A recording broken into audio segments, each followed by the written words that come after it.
Gurukul public school Kawardha, उसका विवादों से एक पुराना नाता है और विवादों में रहना उसकी फितरत भी है। और कुछ साल पहले भी वहां एक मामला आया था। उस मामले से लेके इस मामले के आते तक लगातार गुरुकुल स्कूल पब्लिक जो है विवादों में रहता है और विवादों से वह स्वयं पीछा नहीं छोड़ना चाहता। आज जो प्रेस कॉन्फ्रेंस हम लोग रखे हुए हैं,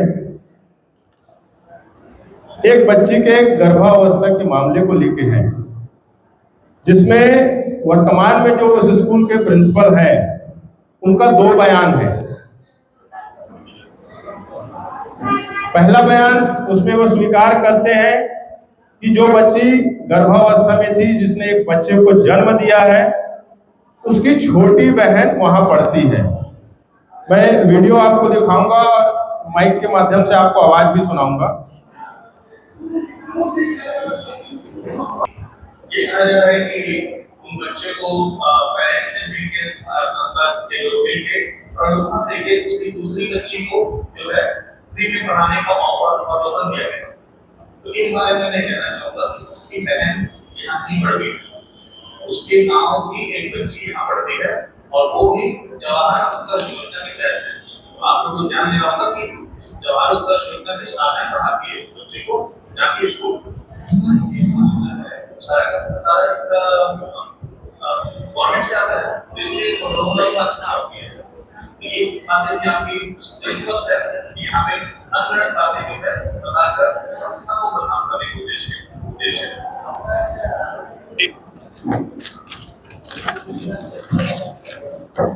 पब्लिक स्कूल एक बड़ा स्कूल है और उस स्कूल के प्रिंसिपल का 2 वीडियो आता है 15 दिन के अंदर। एक वीडियो में कहते हैं कि स्कूल की कुछ उपलब्धि होगी तो उस बच्ची की छोटी बहन हमारे स्कूल में पढ़ रही है, और 2 दिन पहले बोलते हैं कि ये मनगढ़ंत कहानी बनाई जा रही है कि उसकी बहन हमारे यहाँ पढ़ती है, जब वो ये बोल रहे हैं कि उस गांव की कोई बच्ची पढ़ती है। अब गुरुकुल पब्लिक स्कूल का 2 विरोधाभास बयान है। पहला बयान आपने देखा जो स्वीकार कर रहे हैं और दूसरे बयान में बोल रहे हैं कि बच्ची नहीं पढ़ती है। अगर प्रिंसिपल का पहला बयान सही है कि बच्ची स्कूल में पढ़ती है, तो पिता का जो शपथ पत्र है उसमें स्पष्ट बताया गया है कि उसकी छोटी बेटी स्कूल में पढ़ती है। पिता के शपथ पत्र में स्पष्ट है कि उनकी छोटी बेटी स्कूल में पढ़ती है। तो मेरा सवाल है कि दूसरा बयान किसके दबाव में और किसको बचाने के लिए प्रिंसिपल दे रहे हैं? दूसरा बयान किसको बचाने के लिए और किसके दबाव में प्रिंसिपल दे रहे हैं? दिए गए शपथ पत्र को आधार मानते हुए हम मांग करते हैं कि प्रिंसिपल के द्वारा मीडिया में झूठी बातें प्रसारित कर रहे हैं। एक इतने बड़े स्कूल का अगर प्रिंसिपल 2 प्रकार की बातें, वो भी मीडिया को बुला के बोल रहा है, मतलब उनकी नजर में मीडिया की भी कोई वैल्यू नहीं है और मीडिया के माध्यम से वो ये सारी बातों को प्रसारित कर रहे हैं। तो हम शासन प्रशासन से उनके खिलाफ तत्काल कानूनी कार्यवाही की मांग करते हैं। पिता कहते हैं और पिता भी कह रहे हैं और जो बेटी गर्भावस्था में थी वो भी कह रही है कि उनकी छोटी बेटी गुरुकुल पब्लिक स्कूल कवर्धा में पढ़ रही है और हॉस्टल में रह रही है। उनका शपथ पत्र है 11/5/2026 का। पिता भी बोल रहे हैं और बेटी भी बोल रही है। उनकी बेटी और उसकी छोटी बहन उस स्कूल में रह के पढ़ रही है। उनके शपथ पत्र में स्पष्ट उल्लेख है। आपके पास शपथ पत्र होगा, नहीं तो मैं आपको दिखा भी दूंगा। हमारे पास उनका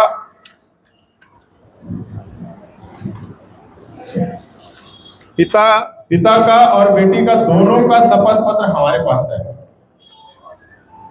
जिसमें बेटी भी बोल रही है और पिता भी बोल रहे हैं कि उनकी बेटी गुरुकुल पब्लिक स्कूल में पढ़ती है। और ये शपथ पत्र 11/5/2026 का है और 18/8/2026 को प्रेस कॉन्फ्रेंस के माध्यम से स्कूल के प्रिंसिपल कहते हैं कि उनका कोई बच्चा स्कूल में नहीं पढ़ता, उस गांव की कोई बच्ची इस स्कूल में पढ़ती है। तो क्या पिता का शपथ पत्र झूठा है? उस बेटी का शपथ पत्र झूठा है? एक महत्वपूर्ण सवाल हमारा, 5 फरवरी 2025 को बेटी की तबीयत खराब होती है। लगभग 1.25 साल के बाद 11/5/2026 को ये शपथ पत्र की जरूरत क्यों पड़ रही है? क्या गुरुकुल स्कूल का प्रबंधन और संचालक मंडल अपने आप को बचाने के लिए शपथ पत्र बनवा रहा है? 1.25 साल के बाद शपथ पत्र की बात अगर हम करें तो शपथ पत्र के अनुसार बच्ची की तबीयत खराब हो जाती है और 5 फरवरी 2025 को उसके स्वास्थ्य खराब होने के कारण वो घर चली जाती है। 5 फरवरी 2025 को बच्ची अपने घर चली जाती है और ठीक एक सप्ताह के बाद 12 फरवरी 2025 को वो छोटी बच्ची स्वयं एक बच्चे को जन्म देती है। 5 फरवरी को अपने घर जा रही है स्कूल के हॉस्टल से और एक हफ्ते के बाद 12 फरवरी 2025 को वो बच्ची स्वयं एक बच्चे को जन्म दे रही है। 8 माह का गर्भ तो रहा होगा, तो क्या उस स्कूल के हॉस्टल के वार्डन को उस बच्ची की शारीरिक स्थिति नहीं दिखी? जैसा कि उनके प्रेस नोट में आया है कि शरीर दुबला पतला, 8 माह का गर्भ, आप भी समझते हैं, सारे लोग समझते हैं कि 8 माह के गर्भ की स्थिति एक माँ की, एक बेटी की, एक बहन की क्या होती है। या माँ जब गर्भावस्था की स्थिति में आती है तो पहले महीने के पहले दिन से लेके बच्चे के होते तक उस महिला को कितनी शारीरिक तकलीफ सहनी पड़ती है वो एक महिला से ज्यादा अच्छे से कोई नहीं जानता। तो क्या 8 माह में उस बच्ची को कभी कोई तकलीफ नहीं हुई? अगर ऐसा है तो ये गुरुकुल स्कूल का जो बयान है उस हिसाब से तो ये एक अनोखा केस हो गया कि 8 माह के गर्भावस्था की उस बच्ची को किसी भी प्रकार की इलाज की जरूरत नहीं पड़ रही है। 8 माह के गर्भावस्था की स्थिति में और पहले दिन से लेके बच्चे के होते तक इलाज चलता है। ये स्थिति है उस बच्चे की और संचालक मंडल का झूठ एक के बाद उस स्कूल प्रबंधन का और संचालक मंडल का पूरा झूठ एक के बाद एक लगातार आ रहा है। पहले प्रिंसिपल का 2 बयान, शपथ पत्र सही है कि प्रिंसिपल का बयान सही है, ये प्रिंसिपल स्पष्ट करेंगे। 5 फरवरी को बच्ची घर जाती है, 12 फरवरी 2025 को बच्ची स्वयं एक बच्चे को जन्म देती है। क्या उसका किसी प्रकार का इलाज स्कूल के द्वारा नहीं कराया गया? किसी प्रकार का प्राथमिक इलाज नहीं कराया गया? संचालक मंडल, स्कूल प्रबंधक इसे स्पष्ट करे।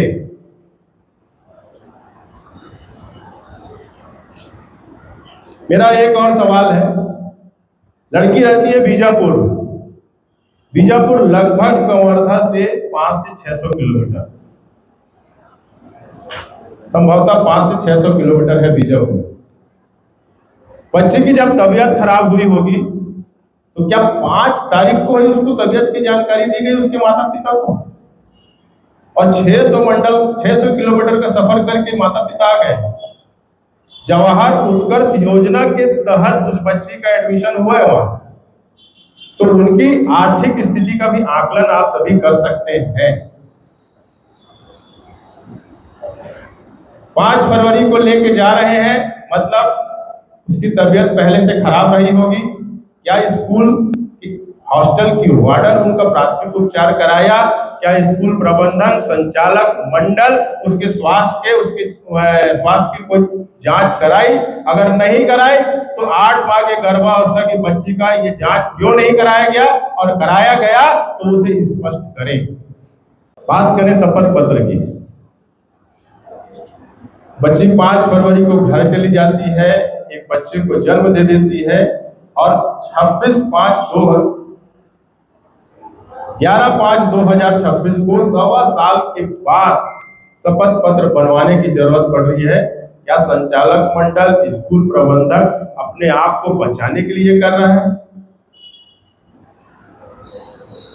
133 दिन लगभग इस स्कूल में बच्ची पढ़ी है बोल रहे हैं जब वो 10वीं में थी, और आप स्वयं उसके माता पिताजी स्वयं स्वीकार कर रहे हैं कि हमने 5 फरवरी को बच्चे को स्कूल से लेके गया है, ये स्पष्ट स्वीकार कर रहे हैं।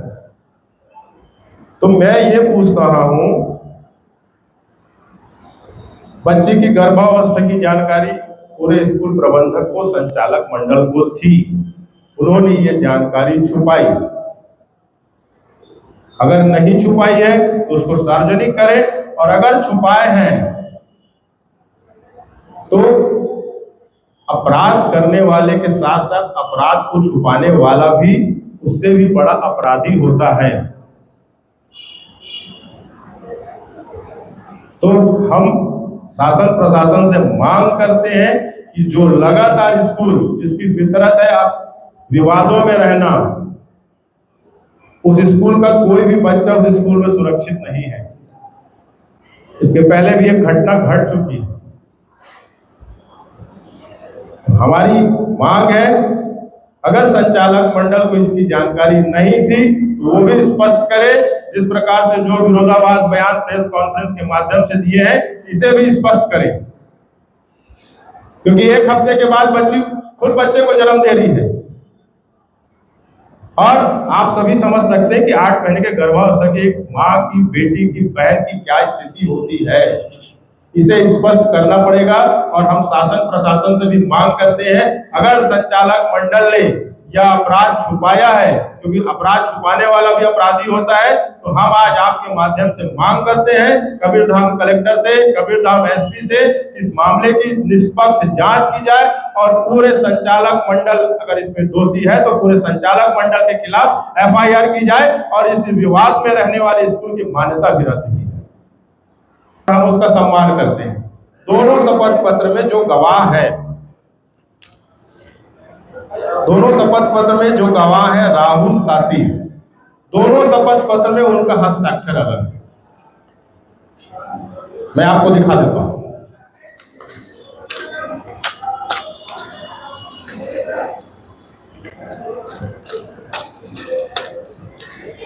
ये एक शपथ पत्र है जिसमें राहुल ताती बगल में उनका दस्तखत है, आप उसको देख सकते हैं। इस शपथ पत्र में दस्तखत उनका एकदम अलग है। मैं इसकी कॉपी आपको उपलब्ध करा दूंगा व्हाट्सएप के माध्यम से। दोनों शपथ पत्रों में राहुल नाम के जो व्यक्ति है, राहुल ताती, उनका दोनों में हस्ताक्षर पूरी तरह से अलग है। एक 6वीं पढ़ते बच्चे से भी अगर आप पूछेंगे तो वो बता देगा कि दोनों हस्ताक्षर दोनों एकदम अलग है।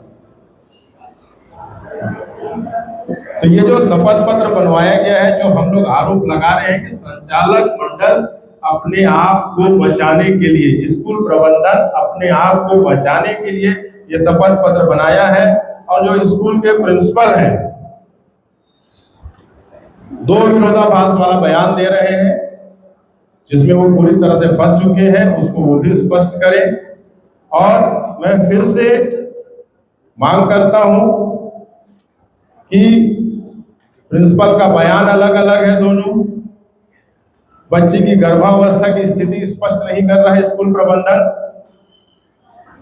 अपराध को छुपा रहा है, अपराध को छुपाने वाला भी सबसे बड़ा अपराधी कहलाता है। और मैं कबीरधाम कलेक्टर, कबीरधाम एसपी से मांग करता हूं, इस मामले की निष्पक्ष जांच की जाए, पूरे संचालक मंडल के खिलाफ FIR की जाए, संचालक मंडल को रद्द किया जाए और इस स्कूल की मान्यता को रद्द किया जाए।